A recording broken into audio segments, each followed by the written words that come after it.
Hey there, Alex here.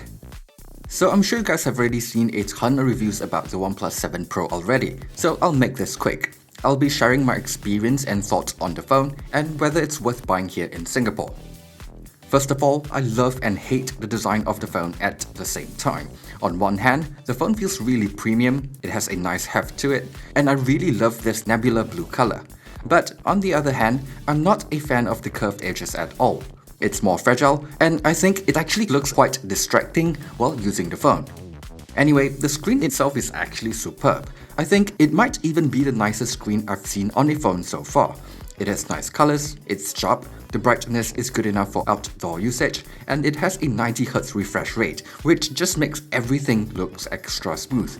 You probably noticed that there isn't a camera cutout or notch on the screen as well, and that's because the front camera is hidden. While I am a little concerned about the durability of this mechanism in the long run, I don't really mind it since I personally don't really use the front camera much. OnePlus did claim that it can withstand over 300,000 openings and closings, which should be good enough for years. But I think only time will tell how it will fare in day-to-day usage. If this is the trade-off we have to make to get a phone that is just all screen at the front, I'll gladly take it, because the screen just looks so good. And while we're here, we might as well just talk about the camera quality. Like with recent OnePlus devices, it takes really nice and detailed selfies most of the time, and the style of image processing looks good to me. The same can be said for the main camera on the rear. It's using a Sony IMX586 48MP sensor that we already know performs really well on other phones. Most of the time, I can get good-looking images from just shooting in full auto mode, which is what I want from a phone. It's still no Pixel 3, but it's at least as good as the Galaxy S10, and I think that should be good enough for most consumers. It also comes with a telephoto and wide-angle camera for extra versatility. However, they don't work that great in low light, and the images looks a little washed out compared to the main camera. Hopefully, this is something they can fix through software updates.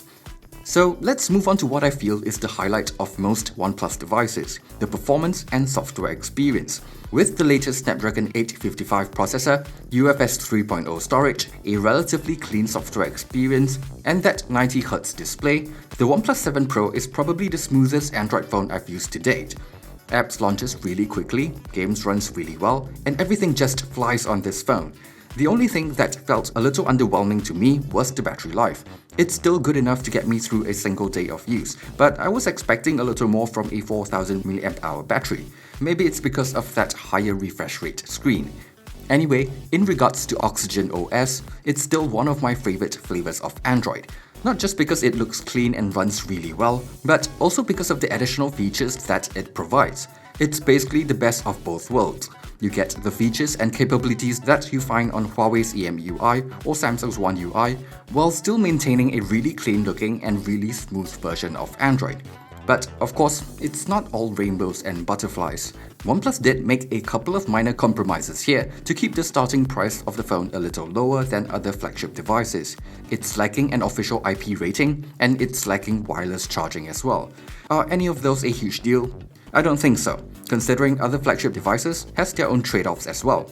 To me, the OnePlus 7 Pro continues the tradition of being one of the fastest phones in the market, along with a great software experience. That's a combination that you can't get on a Samsung, Huawei, or even Google's own Pixel devices. It's a little bit more expensive than the OnePlus devices that we're used to, but when you consider the extra things that we're getting now, I'll still say that it's a pretty great deal. We get things like the nicer design, an extremely good-looking screen, a pop-up selfie camera, improved camera performance, good-sounding dual speakers, great haptics, and a much improved optical fingerprint sensor.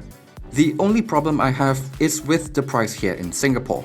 If you're looking at the price from the official local distributor, even the base model of the OnePlus 7 Pro is still more expensive than a Galaxy S10 Plus now, which makes it a slightly tougher sell. But if you can find good deals for it, or you're okay with getting the cheaper imported units, the OnePlus 7 Pro is definitely worth checking out.